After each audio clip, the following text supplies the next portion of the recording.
think that probably means I'm a bit outspoken when it comes to meetings with all the trustees and things like that, but kind of, I suppose being a parent of people with autism, any of you that are, no, you really have to fight. You really have to make sure that your voice is heard, because all the way through school life, being a parent, life is often quite difficult, and as you all know, within the education system or anywhere at all, where you're trying to go within formal education, employment, everything seems to cause, services in general, seems to come down to budgeting, seems to come down to money, and therefore, as a parent, you've got to be the one that speaks as loud as possible, which I have to say I learnt the hard way.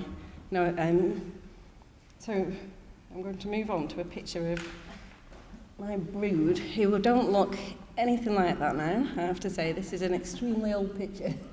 So, as you can see, Luke doesn't quite look the same. I don't think he was even growing a beard on that picture there. Would you want to do a quick talk through them, Luke? Yeah, sure. I don't think I could grow a beard back then. Not even sure when that was taken. Yeah, okay, I'm going to start. I'm going to sort of go from left to right here, or my right to your left, anyhow. Basically, there was Matthew. Matthew is 28 now? Yeah, 29 next week. 29 next week. And Matthew was very premature. He was, he was born with a lot of difficulties, and he was born with pretty severe brain damage at the time. But I'll let you go on about Matthew.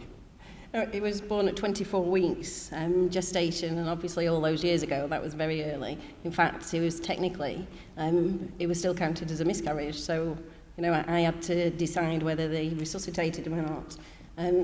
So he did have difficulties, but he got through them, kind of came out. He was little, he was £1.6 when he was born. He was the smallest baby in the UK to be born at that particular time.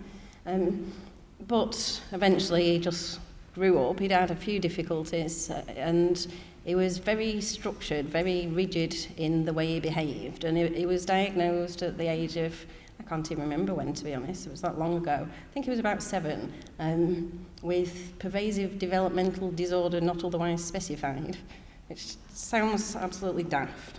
I don't know, does it still exist today? Yes, does it? Goodness.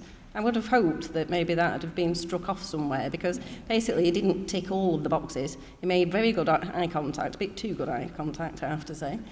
And that was a criteria in days gone by, as did Luke. Luke always made good eye contact too. But life went on, and Matt is very much one of the success stories. He's 29 next week. He works for the Ministry of Defence in a very structured job in Windermere, in the Lake District. He's married, just in the process, nearly at the end of process of adopting 2 children, actually, because his wife can't have children. So they've gone all the way through a very, very tough adoption process, having to discuss absolutely everything. And with a family like ours, of course, it makes the social workers sit up and take notice, because we sound quite unusual. But okay, we are quite unusual. But he goes to Sea Cadets. He's a colour sergeant at Marine Cadets, and that's where he met his wife. He went when he was about 8, and I was one of those parents that did exactly as Liz said, and I pushed him to go along and socialise. I tried with clubs and all sorts of things, and Marine Cadets just worked for him. It was very structured, very disciplined, very organised, and he's gone on a Tuesday, a Friday and a Sunday since he was 8, and he's now 28, and he's never been on family holidays with us because he won't miss Sea Cadets. There's been all sorts of difficulties, but all in all, it's very strange. It's probably the only way, and he would say, his wife would say the same thing. In his language, he speaks in broken English to his friends and family, so much so that it's very hard to understand. But yet, he can teach cadets, he can teach Marine Cadets, he can do this amazing presentation without a single word wrong. And then the second is finished, he goes into this clumsy, gibbering person that you've got to really guess what he's talking about. So, that's Matt now. Right, I'm going to move on to Sarah. Never any trouble speaking about Sarah. Sarah is my kindred spirit. She's She's Asperger's syndrome as well. She is 25 at the moment. She just finished a French degree.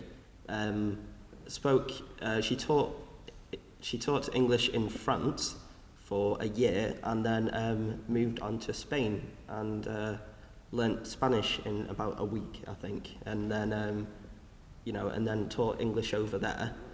She's just come from a little island in Nicaragua called Little Corn Island, with a population of about 900. So she's doing. She's disgustingly tan. She came back 3 days ago. She looks absolutely stunning. We keep sending all these pictures of this tropical paradise while we're here in the cold and wet. So she's come back. She's a bit shell-shocked now she's come back from there. Joseph is 19. And he does not look like that. Joe is rampant ADHD, very much so. He is, he's sort of very, very difficult to, to grow up with, really. He's very difficult growing up. He's also got autism, and he's got, basically, depending on which professional decided to assess him, depends on what letters he's got. He's got more letters after his name than I have. He's got semantic pragmatic language disorder, dyspraxia, every possible thing, depending on an occupational therapist focuses on dyspraxia, and they're all pretty much the same thing. And of course, it all comes under the umbrella of autism. But for Joe, the ADHD is very problematic. For us, Joe's ADHD is very problematic, if I'm honest. Gone through the education system with real problems. It's been very hard work, being kicked out of more schools than I can talk about. Finally kicked out for good. He managed to wing his way through a few GCSEs, whilst me driving around the streets trying to find him, haul him into school, did the GCSEs, so he didn't get what he could have got. He's been in trouble with the police quite a few times, so at the moment I'm now having to get really clued up on the criminal justice system very fast. I've had 2 years intensive training via myself, because the one thing that I've found also is when you do move on, we're talking about transitions, when you move on from school, and all the time when you've got a young child or when you're working with young children, as I think one of the ladies down here was saying, when you get to those teenage years, it's so different, and then you move on to adulthood, and if you've been lucky enough to get services of any way, when you move on to adulthood, there really is very little. And of course, if you've got a dual diagnosis, it makes it harder, because then you have to go from one team to the other. In our area, ADHD comes under child and adolescent mental health if you want any help, whereas autism is from the complex difficulties team. But the complex difficulties team don't take anybody that's got ADHD, and the CAMS won't take anybody with autism. So if you've got both, there's nothing. So that's where we're up to. At the moment, he's 20 in March, and I'm hoping that we've just about turned the corner. He's definitely on the improving, but he was one that made all the wrong friendships. He was desperate to make friends, desperate to copy, and wear the same clothes as everybody else, and very, very impulsive. So, of course, he was the one that people would say when he was little, it would be quite funny to tell Joe to go and throw paint at the teacher or something. But, of course, when somebody tells Joe at 16 to go and throw a brick through somebody's windscreen or something like that, then it's a very different kettle of fish. So, at the moment, that's where we're up to with him. Plodding on. Moving on to my sister, Anna. Both Anna and my sister Rachel are both the only sort of, I don't know, I suppose you could call it neurologically typical, although I'm loath to use those words. One's in the house and they, at times they're like the gruesome twosome, they do stick together. But Anna at the moment is 19. 22. Anna at the moment is 19 plus 3 years. And Rachel is 25. 27. So I'm not the best with ages, as you can probably tell. At the moment, like Anna's doing care work, and Rachel as well has done a lot of care work. At the moment, she's doing fashion and styling, I think, at uni, isn't she? Oh, she's doing fine art now. She was doing fashion and styling. Anna, again, like, it's quite odd that Anna, or I suppose quite fitting, that Anna is now doing care work, because she was always, you know, the best with us when we were younger. In particular, Ben and, you know, Joe in particular was, you know, were sort of needed a lot of looking after. Ben, good way to move on to Ben, actually. Like, moving on to Ben, Ben is autistic, and he was non-verbal. You know, he didn't walk until he was 7. He was another one that was premature.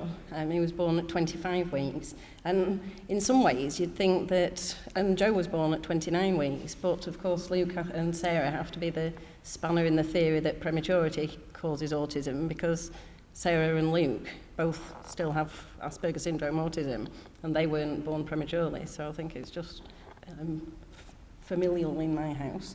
But Ben was born at 25 weeks and had a brain hemorrhage, quite a severe one, that carried on bleeding for about 6 months. He was diagnosed with cerebral palsy when he was 10 months. So I worked very hard, came down to London and did something called a BOBAth programme that I learned about, whereas I was putting the input from his muscles to try and make new brain pathways.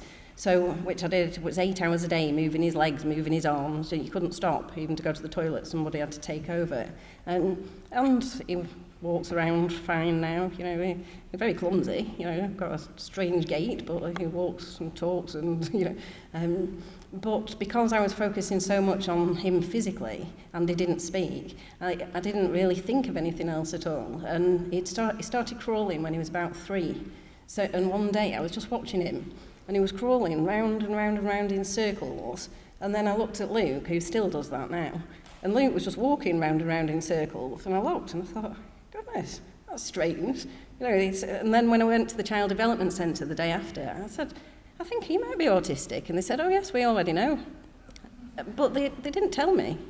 No, and I still to this day, I'm quite annoyed about it. They just thought, because I must know a lot about it, therefore, I must be in denial, and I'd address it when... And I just genuinely didn't know, because Ben was happy all the time. He laughed all of the time. I have no idea what he laughed at, because he couldn't talk, and he spent hours howling to himself, looking at his fingers and laughing, whereas Luke was always really cross with the world. He was always really angry at all sorts of things. So I thought that was what autism was how Luke was. But, so Ben, he ended up walking, I think he was about 7 by the time he walked. He went to a special school for profound and multiple learning difficulties and started talking when he was 9, so we used the picture exchange communication system, which worked really well, and he started being able to speak via the pictures, only in his own little way. He'd point to a picture and say, you know, and I'd get... But now, honestly, he can talk, well, he speaks at conferences with me. If it wasn't a school day, he'd be here now. You know, he has no shortage of things to say. He's got an opinion on virtually everything, from religion to vegetarianism. He waxes lyrical at everything. And it seems to be that over all the years, he doesn't remember anything about being non-verbal or anything at all. And he was 9 when he spoke, but he's just passed his ICT GCSE 2 years early and got an A. He's doing... a baccalaureate, 8 GCSEs, gone straight from a special school with 62 children in it to a mainstream secondary school with 1,300 in it. And I have to say, there was a lot of intermediate period.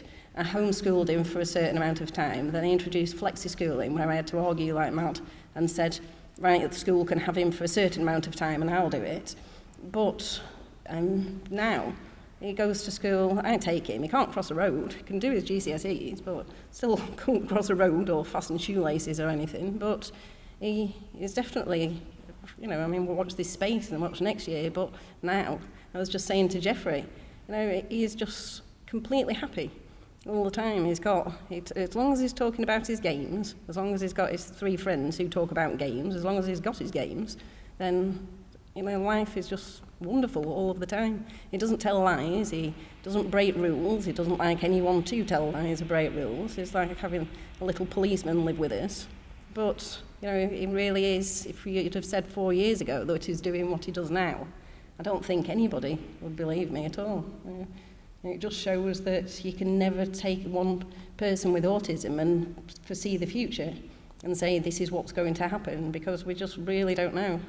Don't know at all. And there can be someone that would be classed as high functioning, whatever that means, that can really go downhill due to the stresses and anxieties of life. So it really is take each day as it comes and move forward in little bite-sized chunks, I always like to say.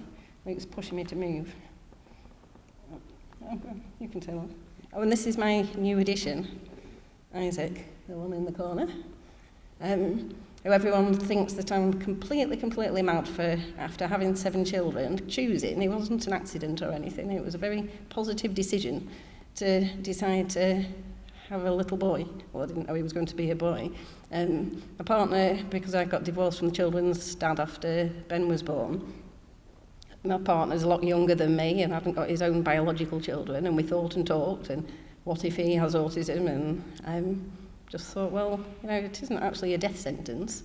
And as it happens, there is a bit of a mix of all sorts. The jury's out. He's a bit like Luke, but he's got this most amazing imagination. He doesn't interact quite the same at nursery as other kids do. They say he's a bit more peripheral, but nothing that would warrant me carting him off for a full assessment as yet. And if that time came, then, never mind for now. He's a really happy little 3-year-old that's an absolute joy to have around. Even though when I've spoken at a conference once with Tony Atwood, not that long ago, and Isaac was spinning round and round and round on the floor, and then I could see Tony looking at him like, oh, so what's he doing again? I'm desperately trying to throw a diagnosis, and that's what is the difficulty with siblings of anybody on the spectrum as well, because you're more alert. And the same with relatives. I bet everybody here starts looking at family members and thinking, oh, I bet Grandad was like that, or my dad really likes to collect things, and it kind of spills out, but sometimes it can affect you a bit too much. You can see traits here, there and everywhere.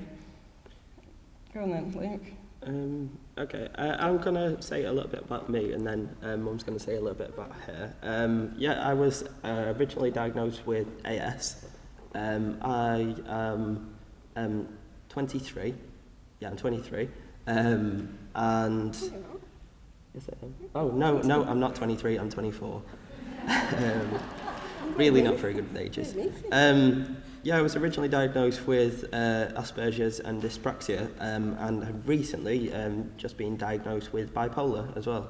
So just a new one to add into the mix. I had a lot of difficulties growing up. Really sort of all the way through school, up until really sort of university and further in higher education. I've always found this sort of environment a lot more comfortable than a schooling environment or a social environment. I've always found it easier to talk to 200, 300,000, 2,000 people than I have to have a face. Yeah, and I have to have a face-to-face conversation. So, Mum, let you say a little bit about you. About me? Yep. Deepa's already said about me. That's it. I don't really need to say very much more. I got married very early, had the children, as you can see, in quite quick succession, and I had to learn an awful lot. And the thing is, when you have children with autism, you have to, first of all, you've got to learn the education system, and this is all the pitfalls of the education system. And then as you go on, you've got to learn the health system, because you've got to go through some kind of diagnostic procedure. You've got to learn an awful lot. So over the years, I did my Open University degree, whilst I think I started it off when I was having Joe, who's nearly 20. and it kept me sane just studying, really. So I walked around with a book under my arm, and every hospital appointment, I just went from studying. That's where I did my degree, and then went on to do my master's and my PhD, which, because I remember doing an interview once for a newspaper, and they said, what do you do for relaxation? And I must have sounded such a geek, because I said, oh, I'm doing a PhD. And it sounded so ridiculous looking back, but that was my time. It wasn't dealing with professionals, in inverted commas. And my office was my pink laptop sat cross-legged on the corner with the kids climbing around my head. But I could still switch off and do that. So I'm very, very interested in the sensory aspects of autism. I personally think that everybody on the autistic spectrum has some kind of sensory differences, which is what I did my PhD on, and did a lot of studying around that. Because with the sensory part of life in general, it can affect anxiety, it can affect behaviour, it can affect relationships, all sorts of things. By something we all know, if everybody here had to wear a scratchy sack and sit on a rock-hard seat, I can guarantee that you wouldn't be feeling the same as you wearing your own clothes and being comfortable. And that's the kind of sensory impact sometimes that you have to really look out for with people with autism. Things are heightened or dulled, depending on each individual. But that's another presentation and another time, so Luke can go on. Right, so I'm going to move on to sort of, schooling and beyond, and just give a quick overview about what happened in my sort of education system. I was removed from the schooling system, got expelled from nursery at 2 years old.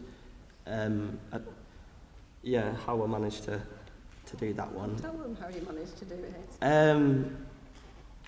I'll leave that.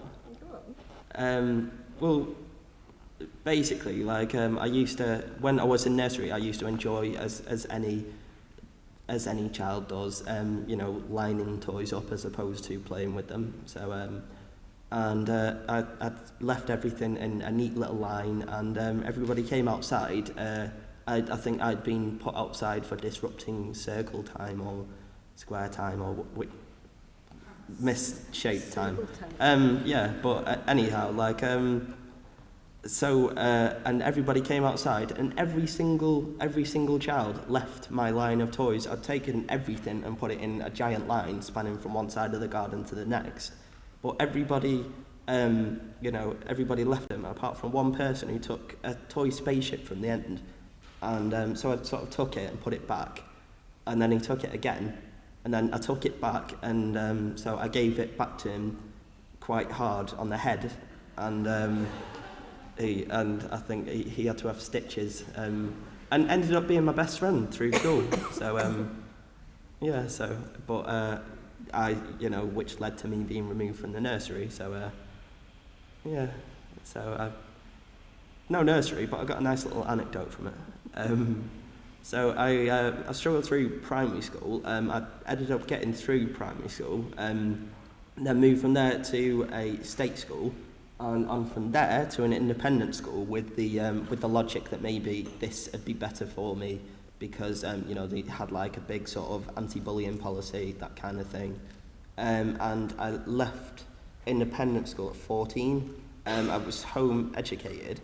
After that, I went on to an open university course in photography, and that was again unfinished, just communication problems with tutors, problems, as I say, I've recently been diagnosed with bipolar, but that was still there.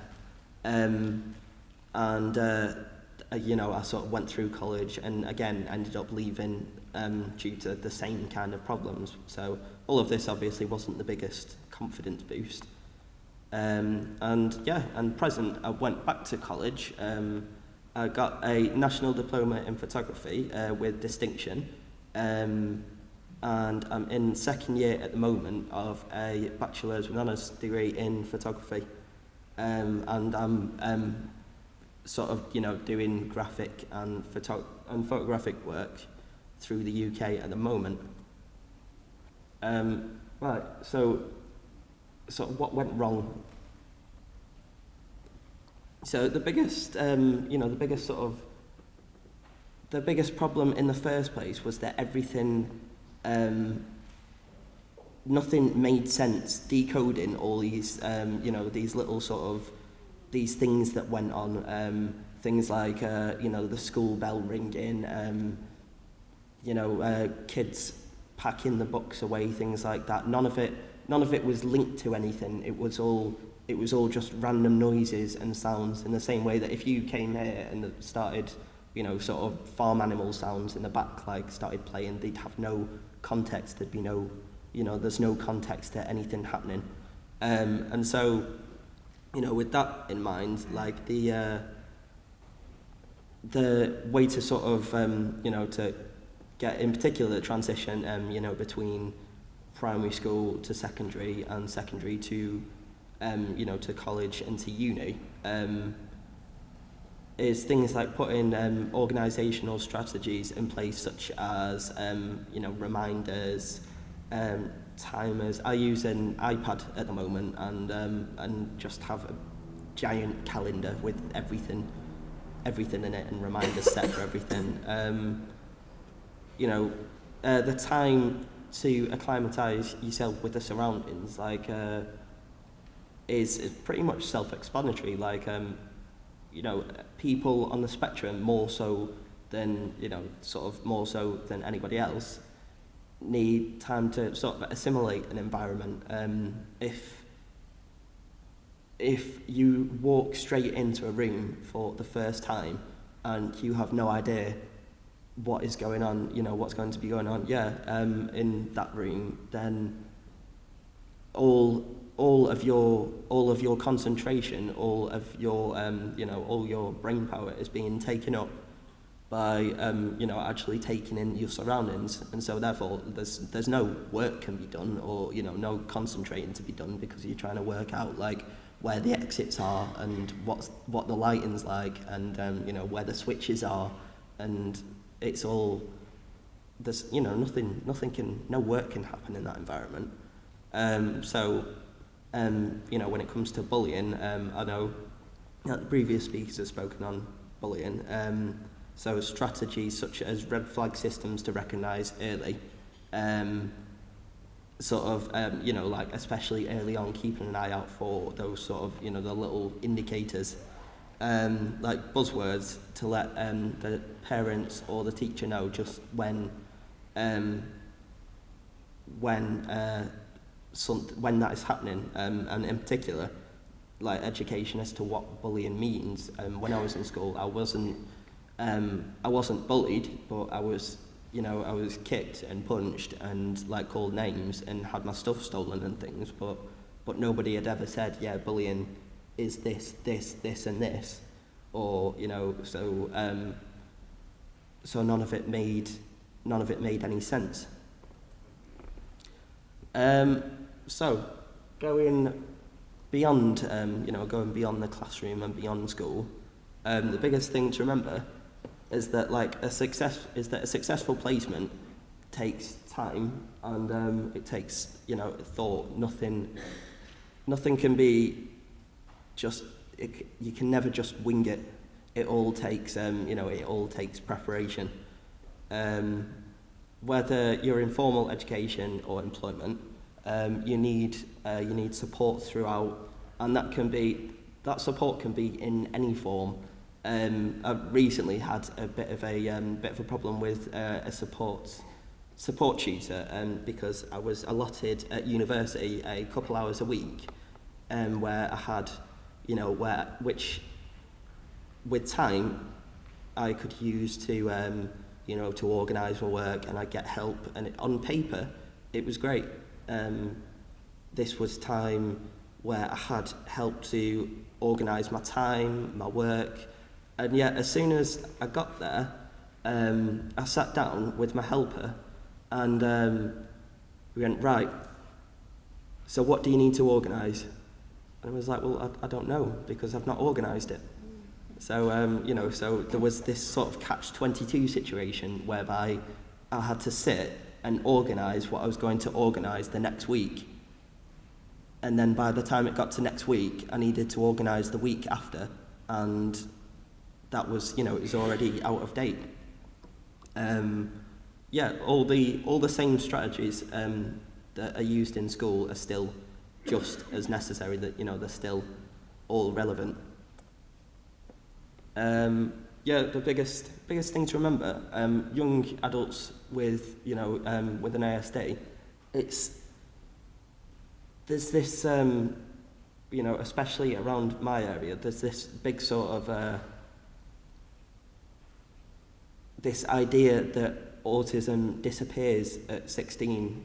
You get a lot of people saying you get a lot of parents, funnily enough, saying oh, they used to be autistic, or or they were, they were on the spectrum kind of thing. The problems are still there, even if they manifest differently. It's the help and the support needs to be there constantly. So there's still the same difficulties with sensory issues, with organisation, still the same communication problems throughout. But the one thing which was great, and something which really needs to be reinforced, is that in particular with higher education and further education, the differences that are there, they're tolerated a lot more. They're even celebrated. So that with sort of with the positive reinforcement behind it, you can get I hate to use such a tired expression, but the person on spectrum can sort of come out of the shell a bit more, and because with that sort of with that help, then you find that those situations, those possibilities to make friends, and those relationships kind of thing, they're a lot easier to nurture in that kind of environment than they are in school, where everybody all wants to sort of be the same, and and to fit in, and people strive to be different. So to a person sort of who has such differences, it's half the work's already done.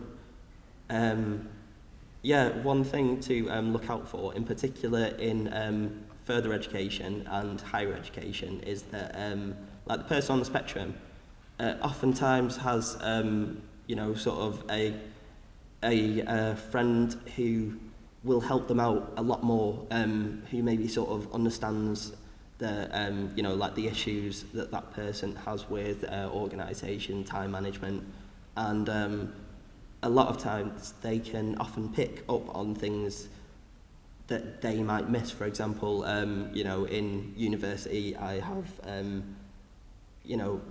friends will come up and say, oh, I say friends, a friend will come up and say, oh, have you filled in such and such a form, and it's all different forms and things to sign. It's very confusing, but she helps me out. So the biggest thing outside of academia, the biggest thing to remember is that all the stresses that are there, all the problems there in school, all the problems in university, in college, or in work, all those will be carried off sort of to the next event kind of thing.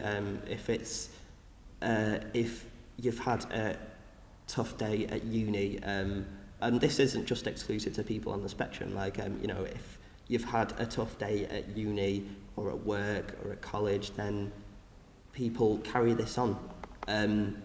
So oftentimes, if one thing to watch out for is that if somebody is sort of playing up a little bit more, in school or at home, then that can be indicative of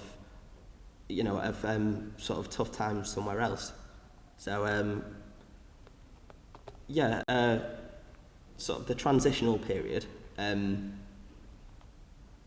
particularly with employment, is what needs the most sort of careful support and planning.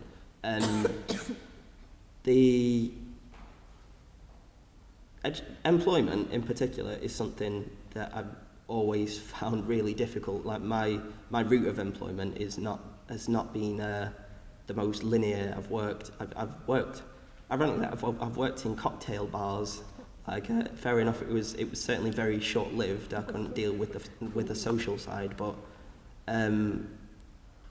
you know, and the sort of career path of someone on the spectrum, like it needs to be recognised and the help sort of given, because they're not always so linear or so regular even. For example, especially when that person has a specialist subject kind of thing, like that person can be so into that subject, and so that subject can be so all pervasive that that it becomes a career choice. And it's important to sort of know, especially younger, like that is viable, and that is a viable option. For example, when I was younger, like at the moment I'm doing photography, but I've been I did my first darkroom photography when I was like 12 years ago, and I've been using cameras one way or another since I was about 5. So that was always, I think you knew from a younger age that that I was always going to be doing photography, like photography or something in graphics and computers kind of thing. Can I just say that even though I knew that, because it isn't true that all people on the spectrum are into maths or engineers or whatever. Luke isn't at all. He's always been really creative in his own way, taken photographs. But over the years, he's decided and caused himself a lot of, I would say mental problems is probably the right word, isn't it? In a lot of ways, by trying desperately to fit into something and push himself one step too far. So if he didn't like crowds, which he doesn't like crowds, so he didn't, instead of breaking himself in gradually, he decided to go and jump in a mosh pit in the middle of a massive big gig or something like that. Yeah, my first gig was a social experiment. It was always, yeah. And it took on an apprenticeship for hairdressing. Bear in mind that he has all these sensory issues. The hairdressers, they had to be really fast, and they'd say, pass that from over there, quick, without naming what the thing was. So Luke didn't know what that was, and then got himself all stressed, and everything, he had to make small talk to the people that came in, and everything smelt strange. And when he went, I thought, why on earth are you doing this? But I drove him along to the hairdressers for how long did he, was it about 6 weeks or something? 6 weeks, it was 6 months. Was it? Yeah. Mm. Yeah, I kept it up for 6 months. Working it was always... in a bookshop was another one, and that was particularly difficult in the bookshop, because they kept changing the books around, changing the staff around, changing the position of the till. So I went in one day, I had a feeling that something was going to go wrong, and Luke was just stood in the corner with his head against the wall. I just said, come on, we're going, just give up on this one. So it's taken up till this year really to work out that he's actually allowed to say, I just can't do that, just not into that. Leads us quite nicely on to the next point actually, because for those, like for people with an ASD, anxiety is often sort of part of life. And and does need to be recognised and addressed, because because in a lot of cases you find that the person will try and do it themselves, like it sometimes, like as I did, like a little bit, and sort of misdirect it a little bit. For example, all these things, going to gigs and going out, and and all these these horrible, horrible lines of employment, like that. The time at the hairdressers just wasn't very nice, but it's ways to address. It was a way to try and address these problems myself. Like ever since I was young, I wanted to push the biggest, to push, I suppose, the criteria of AS, because the fact that that it says somewhere, when I found out I had AS, like the fact that it said somewhere that I can't do this, and that I should have problems with this, and that I can't do this, this and this. It seemed almost as if it was telling you. Yeah, exactly. Like, it was almost like you should not do this and should not do this. So it was all So it was something that I had to do, you know, to push that away kind of thing. Right. We finished up? Can I just say that even though we haven't got handouts for this, if any, for the presentation, if anybody wants it, we can email, or I can email it to... Right, so apparently it'll be on the Research Autism website. So we've run over time, so I think, yes, that's it. We've done. Should be quite well.